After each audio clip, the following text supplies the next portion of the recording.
Well, we shall sidestep that for now and move on to our next topic, which is all about cables and cords manufacturer, Volex, and manufacturer of many other things in between, it would probably say. Mike, why don't we start by outlining a little bit more on that front, first of all, what areas the business is involved in, how it's expanded in recent years, because as we might get to a bit further, there's been a lot of acquisitions, and then we'll go into the figures and the changes themselves. Yeah, well, you've just kind of summed it up nicely in what it does. It is cables and cords. It's a business that's over 100 years old. Until about 15, 16 years ago, it used to be based in the part of the world where I grew up, in Warrington, but one of the few changes that have been made since Nat Rothschild became the biggest shareholder, even though at the time he wasn't the exec chairman, was to move its HQ. It's now based in Basingstoke. You mentioned acquisitions have played a part. It has. One of the things it's done well in recent years is diversified its end markets.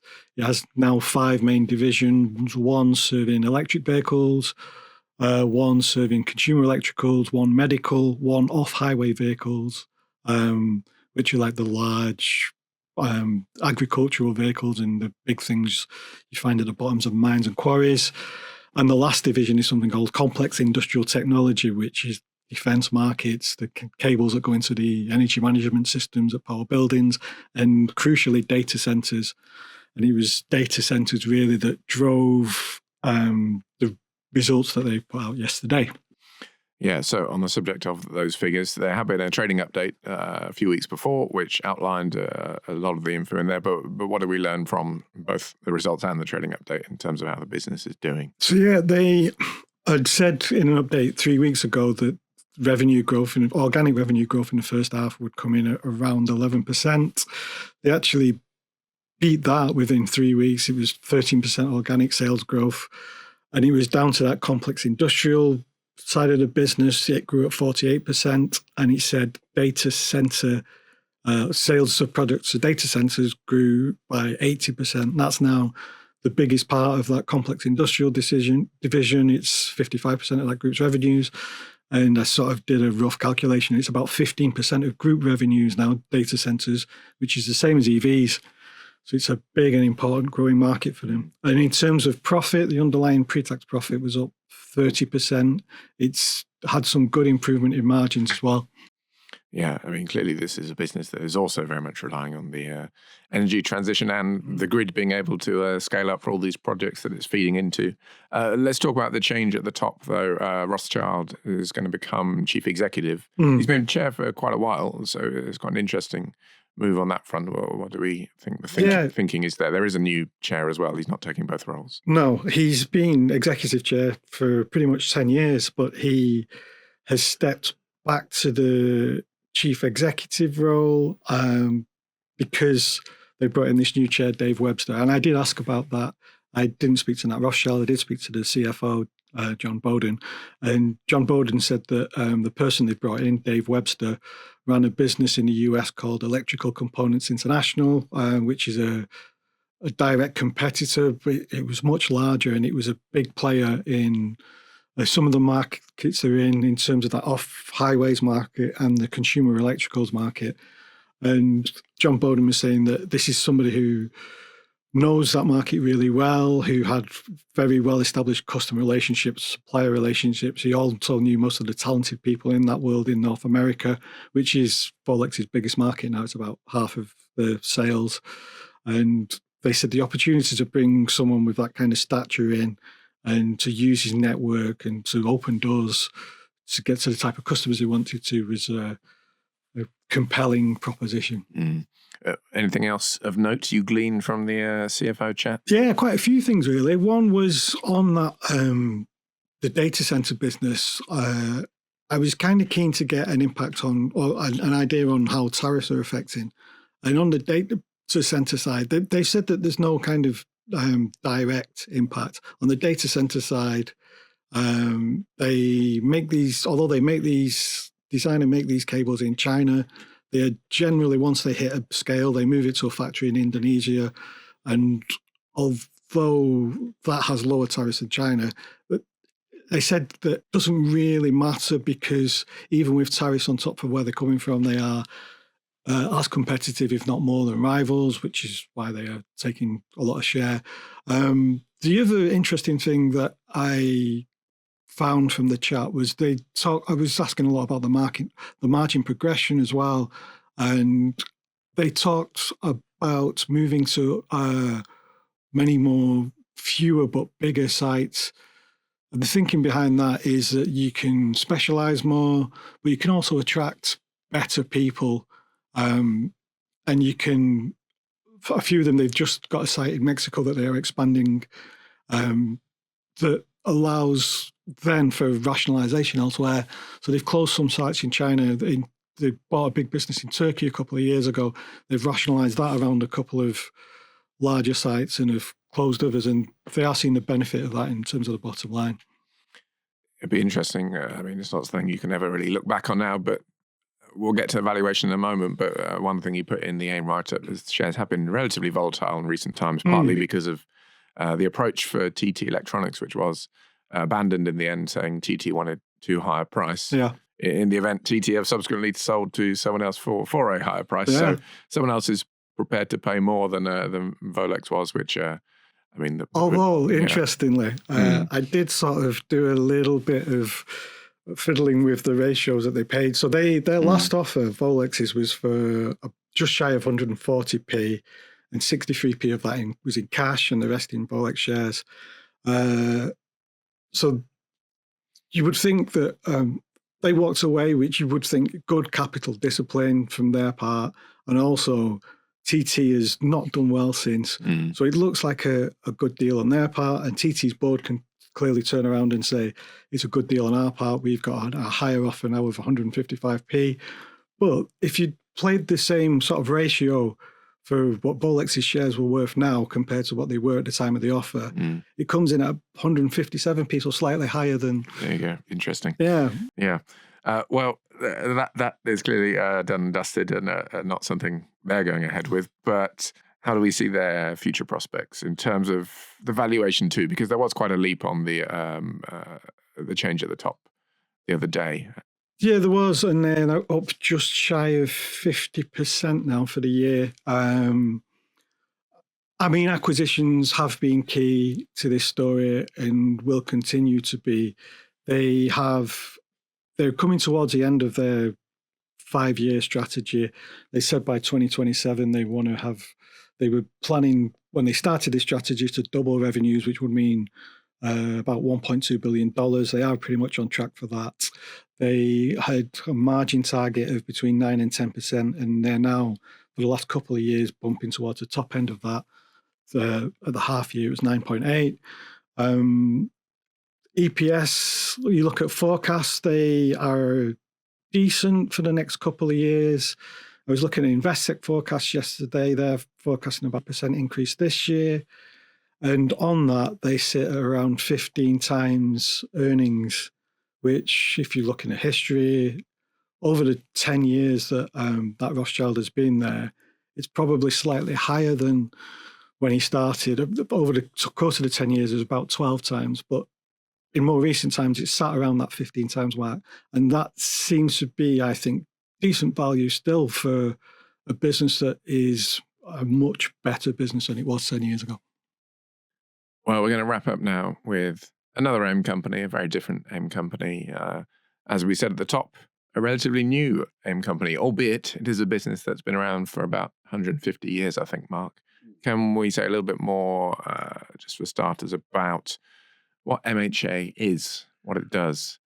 Yeah, well, it's a professional services firm, but mainly engaged in accountancy, audit work, but also operates as a tax consultancy and corporate advisory as well. So it's a fairly sort of broad umbrella there as well.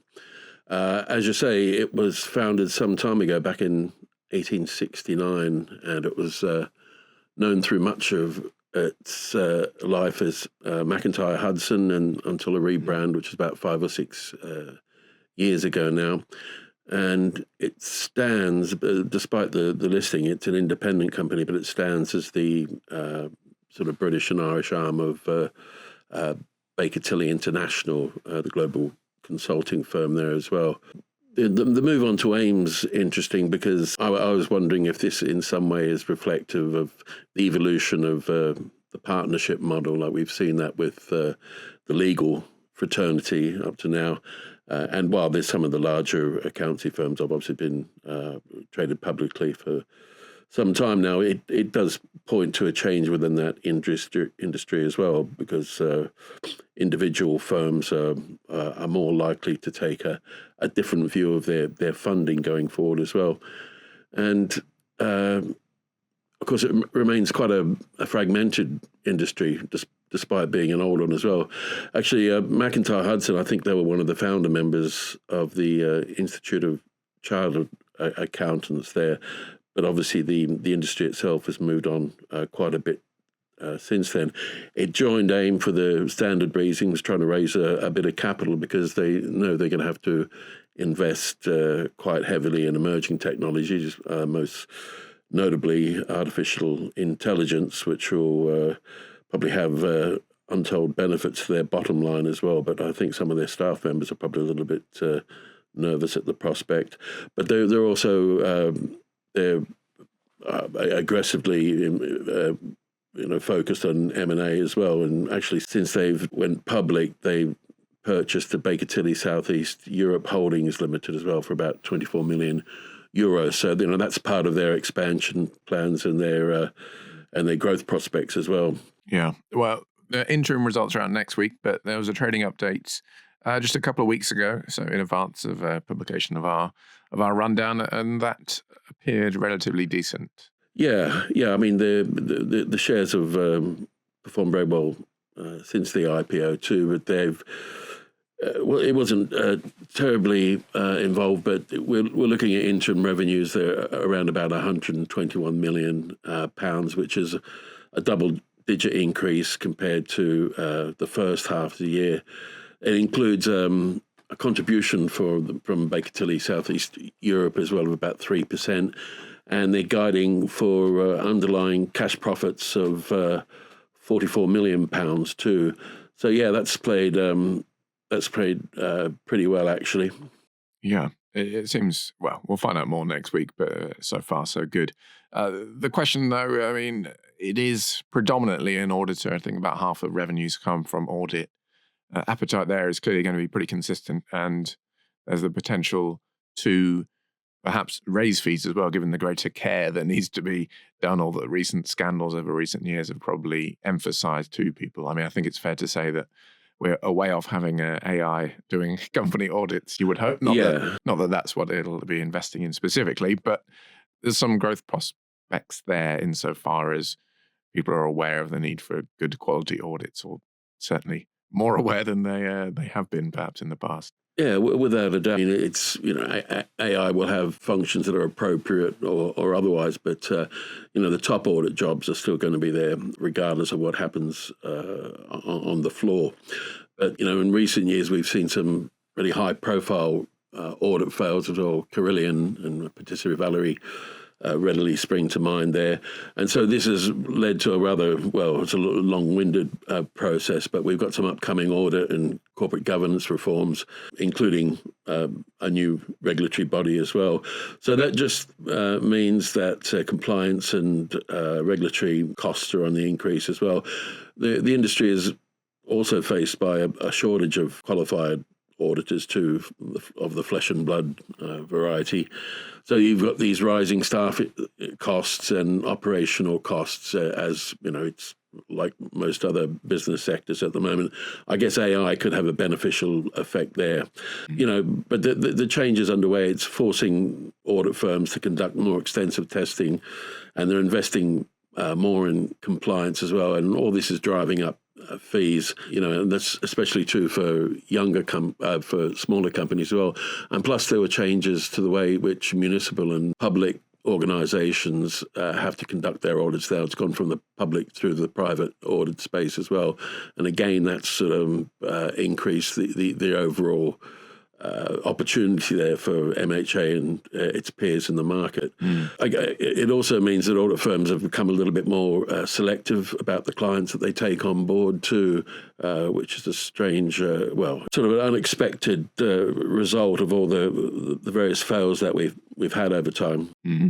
We should say on that note that we should note that MHA itself, I think the Financial Reporting Council is looking into the firm's audit of the construction business ISG, which collapsed a couple of years ago.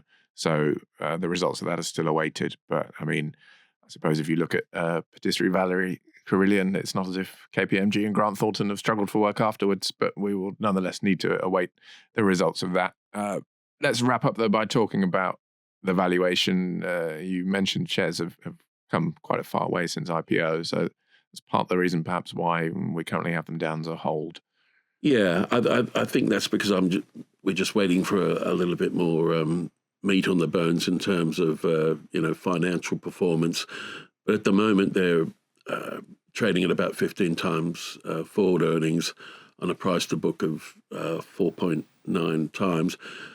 Which indicates that the market would be looking for a return on equity somewhere in advance of 20%, which is a very positive. It was managing to achieve this. There's every reason to think it will as well, because it is in an expansionary mode with the company too. Its yielding, dividend yield is just over 3% now. But I'm reluctant to give a call on this because we haven't had enough information through at the moment.